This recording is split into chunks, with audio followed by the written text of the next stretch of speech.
And welcome to the Sports Authority. I'm Harvey Smilovitz. Need your fantasy facts? We got them for you at the bottom of the screen. The voice of the Bengals, Brad Johansson, will sit down with Anthony Mitchell to discuss today's big game. Plus, our Who Asked You gang offers their analysis. But we'll kick it off with the highlights today. And what else can be said about the Colts trying to become the 17th team to start a season 10-0?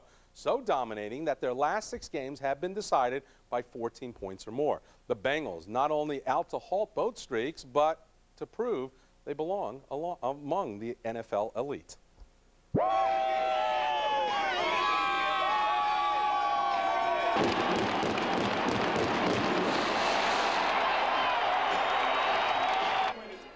Local 12 photographers Ed Burkholder, Scott Straw, Kevin Jordan, all at Paul Brown Stadium today. Colts opening drive, 3rd and 10 at Indy 17. Peyton Manning with a rare incomplete pass, but Ifeanyi Ohaleti is called offside. Penalty gives the Colts life. They drive 83 yards in 11 plays. Dominic Rhodes with the power rushing straight ahead for the 4-yard touchdown. Colts 7-zip. Bengals turn, 1st and 10 at midfield. Carson Palmer sees T.J. Hushmanzada. Plenty of space, good for a 21-yard pickup. Down to the Indy 28. Drive stalls. Shane Graham comes on and connects on the 43-yard field goal. Bengals on the board, down 7-3. Colts need just one play on their second possession to score. Watch this. Manning pump fake. Reggie Wayne beats Torrey James on a double move. Big mistake. Wayne is wide open down the sideline. Ohaleti can't bring him down. 66-yard touchdown pass. Colts 14-3. But the Bengals answer on their next possession with their own big play. Palmer finds Chad Johnson down the sidelines. 68 yards, scoring pass.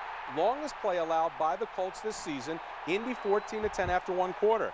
And Chad's celebration this week, getting down on one knee, proposing to a Bengal. She says yes.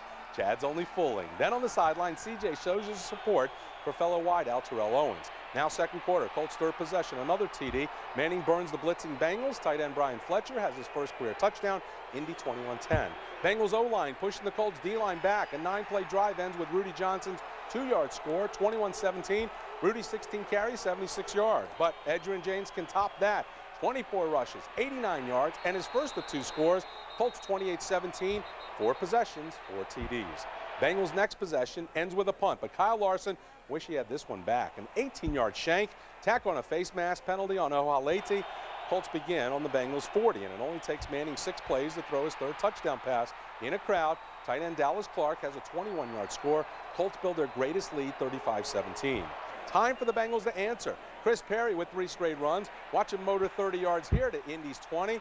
Perry with 123 total yards today. And that sets up Graham's 41-yard field goal. This one is good.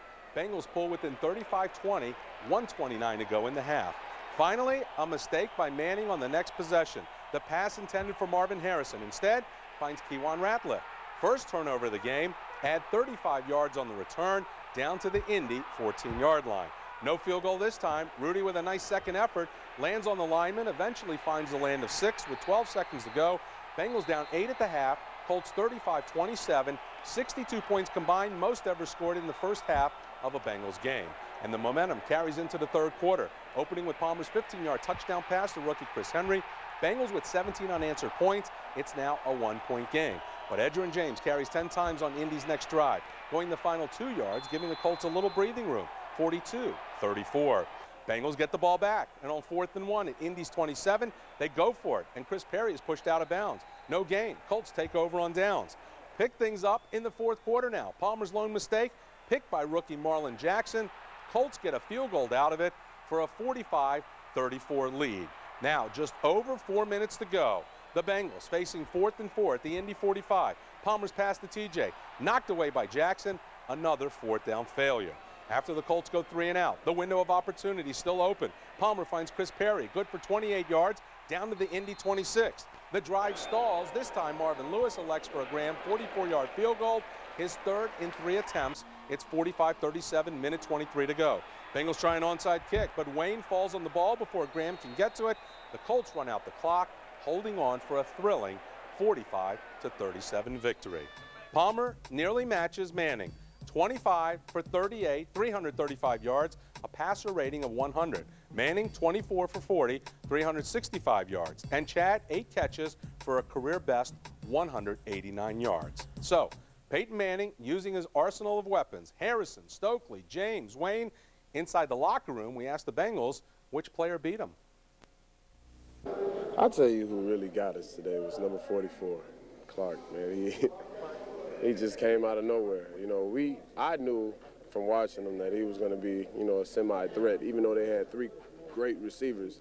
You know, everybody just slept on 44. You know, he just gassed us, man. Well, credit to them, but I mean, there's definitely tons of stuff we could have done better to make that outcome different. You know, anytime your offense puts up as many points as we did, you know, we expect to win. So, you know, they're a heck of an offense, but there's no way it's just scored that many points on us. We got to take a mirror test, you know what I mean? And, you know, we got to do that and, you know, see where we at. And, you know, and we should feel disgusted about today's performance. But at the same time, you know, don't shoot yourself, you know what I mean? We can play with the best of them, period, man. We made it, I felt it would be a shootout, you know, from the get-go, and it was what it was, and we went pound for pound, you know, touchdown for touchdown with them, and we just somewhat try to show the world this isn't the same Bengals no more. And I think they might have gotten the point, but we still need to put up the W. Tonight, you make the call. What is the biggest reason the Bengals lost to the Colts? Peyton Manning, who's just unstoppable, 365 yards, 3 TDs. The Bengals failing to convert twice on 4th down, which could have led to more points, or too many penalties combined with some questionable calls by the officials. Call 345-1212. I want your vote, and I'll have your results a little later in the show. So last week, Richard Skinner believed the Bengals would win, while the former player Joe Walter had high praise for the Colts. It's time for Who Asked You, and that means plenty of analysis. So let's toss it over to the voice of the Bengals, Brad Johansson. Oh, Brad.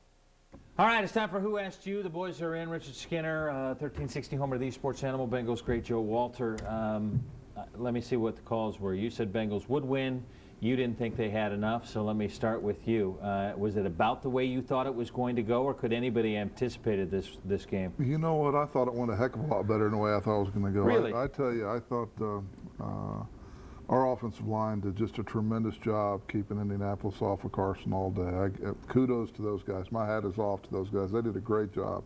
Was there any point in the game where you thought you might be wrong and the Bengals might win this? No, I thought Peyton was too hot. He had the hot hand. He had plenty of time back there, and it went just like I thought it would.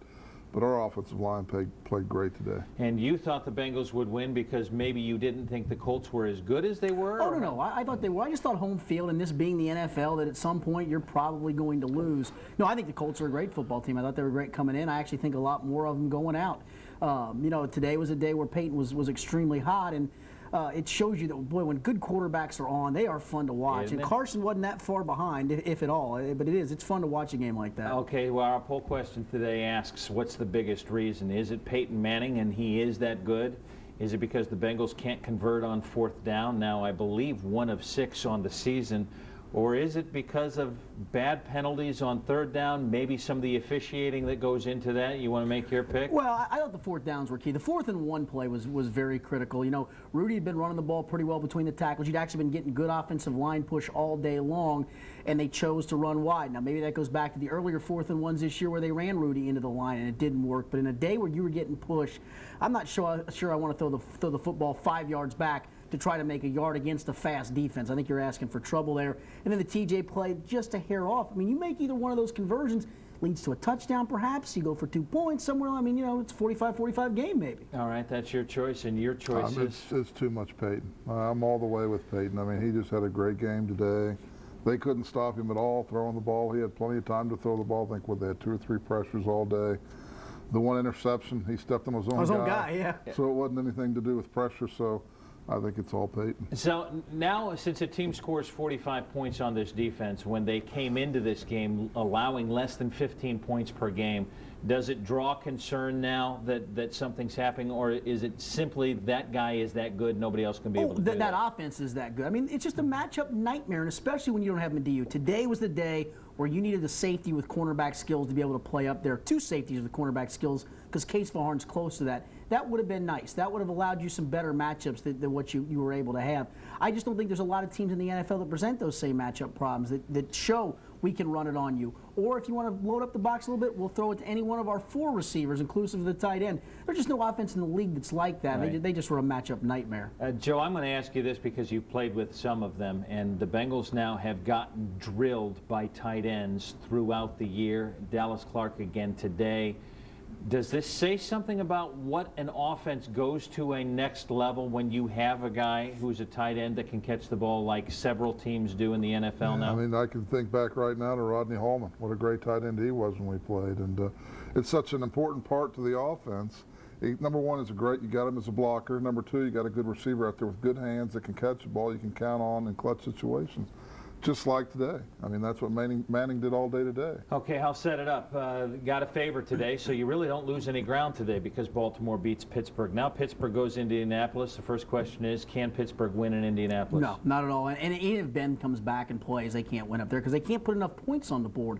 You know, this team's going to score. They're at that mode right now. You can see Indy. Remember the first couple of weeks we were all wondering what's wrong with Indy's offense? Yeah. Ain't nothing wrong with Indy's offense. They're going to score 30 on everybody they play. How did they score 13 on Cleveland earlier in the year? You know what? That's like the one act from God that occasionally occurs. It's just karma, I guess. Yeah, you don't think that Pittsburgh can win in Indy, do you? Not at all. No, not against this offense, no. Okay, so does Cincinnati win against Baltimore here? Oh, yeah. After their big win against Pittsburgh, you hesitate not. I think the one thing that scares me a little bit is the fact that, you know, Willie got shot up at halftime and came back and played the second half. I mean, that's gutsy right there. That's almost, you know, kind of oiling the part for that one little day. Can he come back during the course of the week? And Bobby Williams got nicked up as well. Right. So, I mean, you got an offensive line that's a little bit banged up. That worries me a little bit. Baltimore still, today, great win for them, but they still aren't scoring more than 12, 14, 15 points in a football game. Their offense is awful. Joe, because of this situation, does the locker room become resolved that we haven't lost anything and we have to go from here kind of thing? Oh, I think so, yeah. They played a great game. The defense they didn't have enough horses out there to stop Peyton. So